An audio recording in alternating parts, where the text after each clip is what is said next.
Baik, selamat pagi semuanya. Assalamualaikum warahmatullahi wabarakatuh.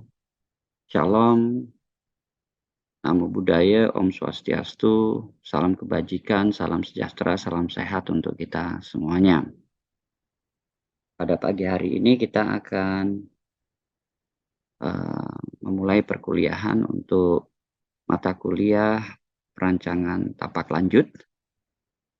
Topik bahasan kita kali ini adalah perkenalan, kemudian pendahuluan, dan yang ketiga rumusan capaian pembelajaran mata kuliah perancangan tapak ini. Tapak lanjut ya, berbasis RPS, urutan pembahasan dan keterkaitan materi, petunjuk belajar, penyajiannya, kesimpulan, lembar kerja mahasiswa yang berupa penugasan, dan penutup.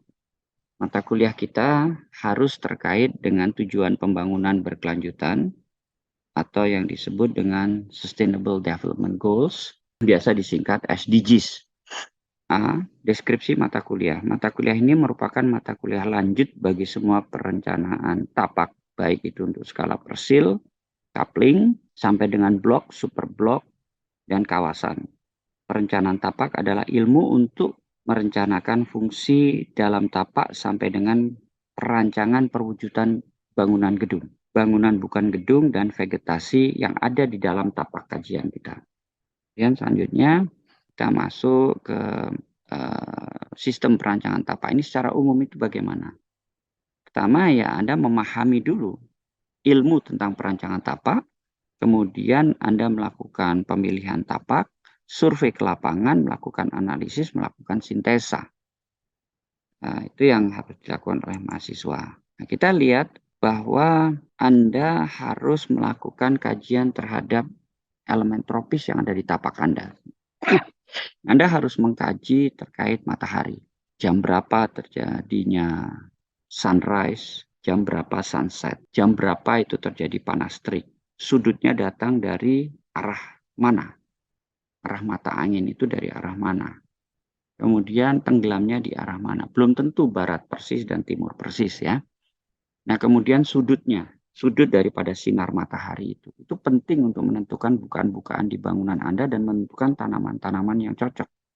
Dan juga menaruh kanopi dan shading di tempat-tempat yang cocok. Yang berikutnya adalah mengenai hujan. Anda harus mampu menghitung berapa liter per hari rata-rata air hujan yang akan berada di dalam tapak Anda dan perlu dikelola melalui sistem sumur resapan, sumur bioporik, kemudian juga melalui sistem drainase atau underground water tank dan juga water tower, di mana yang penting air dalam tapak Anda itu bisa kemudian dikelola, disalurkan, dan tidak menjadikan banjir di dalam tapak Anda. Berikutnya adalah angin. Angin ini penting karena dengan bisa mengelola angin, maka kita bisa mengurangi mesin air conditioning yang menghasilkan karbon ya, menghasilkan emisi tinggi. Kita harus menekan emisi dan mengurangi karbon itu, karbon monodioksida dan dioksida ya, dengan mengelola angin agar supaya tapak kita itu nyaman dan kemudian bisa mendukung masuknya angin ke dalam bangunan gedung. Yang berikutnya adalah kelembapan. Kelembapan berkaitan dengan kandungan hidrogen ya di udara, dan ini juga berkaitan dengan angin, pengelolaan angin dan pengelolaan matahari. Kemudian vegetasi, Anda harus mempelajari vegetasi apa saja yang menghasilkan oksigen dan bisa menyerap karbon untuk mengurangi emisi. Vegetasi terdiri dari rumput, ilalang, perdu, dan pohon. Perdu itu ada juga yang bisa menghasilkan oksigen, tapi kita tidak sarankan karena tampilannya yang kurang baik. Maka dalam kelas ini Anda nanti akan mendesain rumput, perdu, dan pohon, bukan ilalang, bukan semak. Yang terakhir adalah suhu. Kita tahu suhu tubuh manusia 37 derajat Celcius, dan apabila suhu di dalam tapak dan di dalam bangunan itu mendekati 37 derajat Celcius, maka kita sudah merasa kepanasan.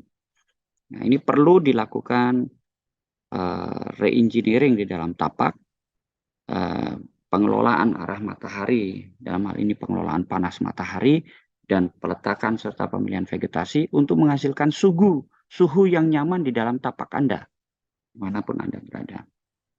Nah, ini adalah beberapa alat yang standar ya bagi mahasiswa arsitektur.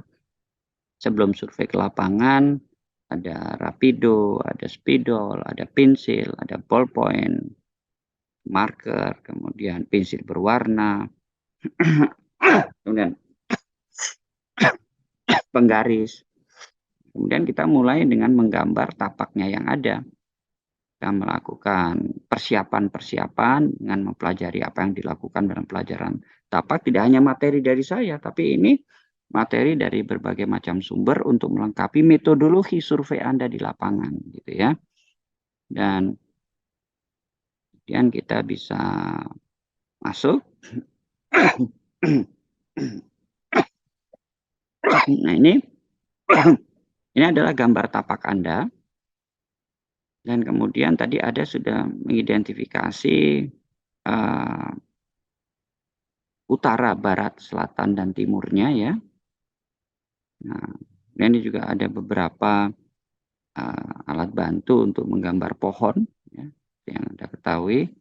Nah, titik-titiknya juga Anda harus identifikasi di lapangan. Setelah Anda ke lapangan, Anda mengidentifikasi posisinya dan luasan tajuk, lalu Anda gambarkan pada sketsa Anda. Jadi sebagai mahasiswa arsitektur di zaman sekarang, yang mana sudah sangat dimudahkan dengan bantuan digital, equipment, tapi tetap harus bisa membuat sketsa.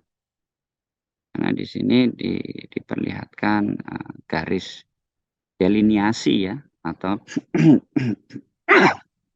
apa namanya, batas daripada tapak, dan kemudian apa namanya, observasi dan pembelajaran arah daripada transportasi di jalan di lingkungannya, transportasinya, moda transportasinya apa saja, dan arahnya kemana, bentang jalannya berapa, kendaraan yang lewat ukurannya bagaimana, kondisinya seperti apa, apakah macet, apakah tidak macet, apakah cukup rambu atau tidak cukup rambu, dan apakah apa namanya ada marka atau tidak. Nah, ini adalah analisa dari pergerakan matahari ya. Tapaknya miring ke sana, tapi mataharinya itu tidak persis dari sisi kanan kiri ya. Nah, kemudian ini juga terlihat pada saat panas itu ada di daerah ini, warnanya agak sedikit kuning dan kembali menjadi lebih sejuk. Dan ini yang biru kecil ini adalah arah anginnya ya. Kita tahu arah angin aslinya, dan kita tahu arah angin itu akan belok-belok karena ada pohon, karena ada pagar ya. Nah, ini adalah area yang bising ya. Ini area bising, area polusi yang tadi garis-garis tadi itu adalah area jalan. Nah, yang ini adalah area polusi, polusi suara, polusi getaran ya, polusi emisi dan seterusnya. Sedangkan yang di dalam ini lebih tidak. Nah, ini kemudian adalah rumput existing. Jadi ada yang tertutup rumput dengan tebal, ada yang sebagian tidak ada rumputnya, ada yang rumput tipis, segala macam diidentifikasikan dengan warna. Mahasiswa arsitektur harus melakukan identifikasi lapangan. Jadi tidak hanya mengira-gira gitu ya, tapi benar, ini arah bayangannya pada jam tertentu. Ini kan tadi kertas sudah dibuat hitam putih, dasar, lalu dibuat beberapa kopinya ya. Lalu kemudian analisisnya masing-masing. Masing-masing analisis untuk setiap lembar itu masing-masing analisis, dan terakhir itu digabung. Nah, ternyata ada area yang juga tidak ada rumputnya ya. Kita lihat, kira-kira ini hasil akhirnya. Sudah ada konturnya, ketinggian konturnya, identifikasi ketebalan rumput, jumlah pohon, lebar tajuk, arah angin, dan seterusnya. Sekarang kita masuk ke sesi diskusi. tanya jawab dan diskusi. Silahkan apabila ada yang mau bertanya. Silahkan Muhammad Abdul Jabar, Irawan. Baik Pak, terima kasih atas kesempatannya. Eh, saya izin bertanya Pak. Jadi saya kan masih agak bingung tuh Pak antara GSJ dan juga GSB gitu. Nah, karena juga di peraturan kan kadang suka disebutin hanya GSJ-nya saja ataupun GSB, ya, atau juga bahkan menyebutkan GSB berdasarkan GSJ. Nah, itu gimana ya Pak cara kita taunya gitu, perbedaannya? Oke, baik.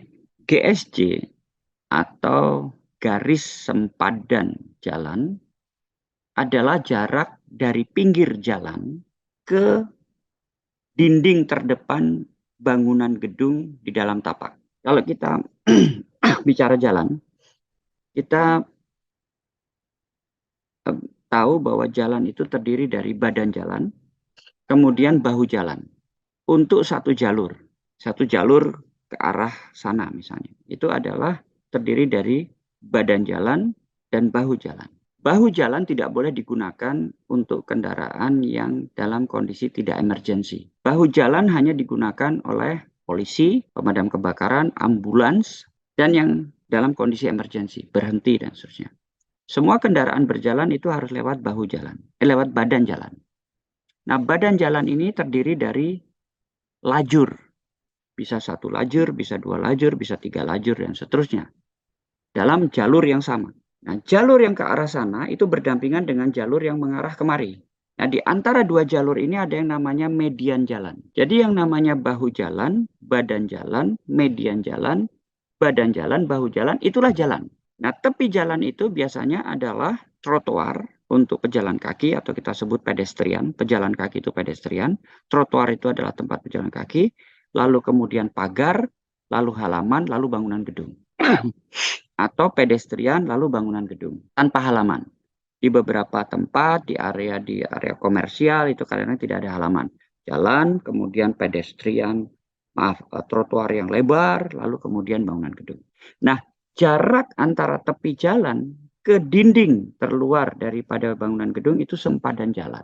Apa yang disebut dengan sempadan pagar? Sempadan pagar adalah jarak dari pagar bangunan gedung dalam tapak itu ke dinding terluar dari gedung. Jadi kalau sempadan jalan itu sudah patokannya pinggir jalan. Tapi kalau sempadan pagar, patokannya pagar. Nah, dari pagar ke dinding terluar bangunan gedung. Itu yang disebut sempadan pagar. Apa yang disebut dengan sempadan bangunan? Sempadan bangunan adalah jarak antara bangunan, dinding bangunan dengan dinding bangunan yang lain. Jadi diatur. Biasanya itu di pabrik atau di tempat-tempat yang memang bangunan gedungnya punya fungsi khusus. Jadi misalnya begini, di dalam tapak Anda diatur ya, jarak bangunan gedungnya antara gedung administrasi dengan gedung reaktor nuklir. Misalnya seperti itu, misalnya ekstrimnya. Itu sempadan bangunan. Tapi sempadan bangunan juga bisa diatur adalah bangunan dalam satu tapak dengan bangunan di tapak sebelahnya. Atau tapak di belakangnya. Jadi, kalau kita misalnya punya tapak, terus saya melihat tapak kanan, tapak kiri, loh bangunannya kok tidak nempel ke dinding ya? Nah, berarti dia punya sempadan pagar. Nah, sempadan pagar dia, dari pagarnya dia ke bangunan gedungnya dia di samping, dan pagar daripada saya di samping bangunan saya ke bangunan saya, itu kalau dijumlahkan itu sempadan bangunan. Mudah-mudahan bisa paham. Jadi, jarak antar bangunan dengan bangunan di tapak yang berbeda. Bisa di tapak yang berbeda, bisa di dalam satu tapak. Itulah sempadan uh, bangunan. Sementara itu dulu, dan saya ucapkan banyak terima kasih kepada Anda semuanya atas kehadirannya dan partisipasinya. Minggu depan kita bertemu offline ya di kampus Institut Teknologi Indonesia, tetap jam 8 pagi. Pada semuanya diucapkan terima kasih. Wabillahi walhidayah. Assalamualaikum warahmatullahi wabarakatuh. Terima kasih. Waalaikumsalam. Waalaikumsalam warahmatullahi wabarakatuh. Terima kasih Pak. Masih, masih. Masih